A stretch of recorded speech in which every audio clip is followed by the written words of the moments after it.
A group of far-right and ex-military figures were arrested in Germany in raids across the country due to planning a coup. Led by Henrik XIII from an old aristocratic family, the plotters prepared for Day X to storm the Reichstag Parliament building and seize power. The Federal Prosecutor's Office said the group had been plotting a violent coup since November 2021, and members of its Central Council had since held regular meetings. They had already established plans to rule Germany with departments covering health, justice and foreign affairs. The plotters were made up of active and former members of the military and included ex-elite soldiers from special units. Germany has always had a fighting element in its society due to its history, but its economic development largely marginalized such groups. But with large waves of immigration and now a major economic crisis brewing due to the decades of dependency on Russian energy, which has now all been cut, it's likely anti-government sentiment could be more widespread. Saudi Arabia and China have reaffirmed their cooperation during a visit by Xi Jinping aimed at deepening strategic relations.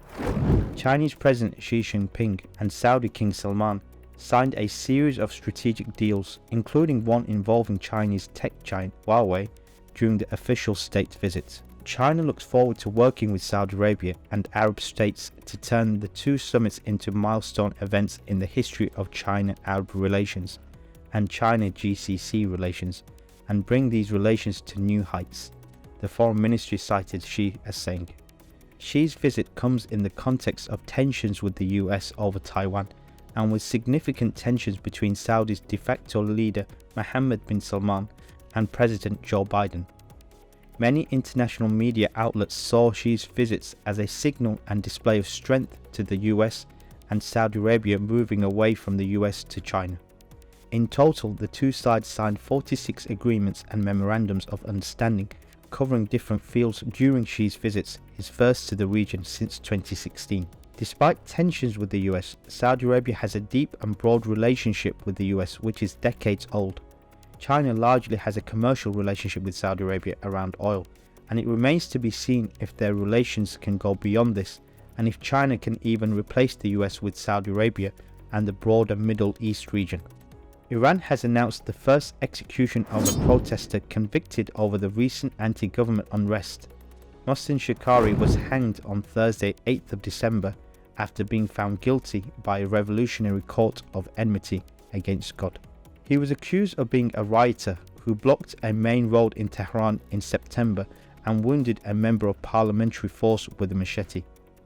The clerical regime has been dealing with growing protests ever since Mahsa Amini was killed whilst in custody. Protests have spread throughout Iran, and this rushed execution of a young protester likely aims to deter others from taking to the streets. But protesters have proven over and over again that they no longer have any fear.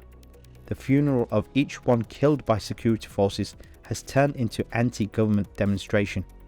The hanging is therefore yet another huge gamble for the regime.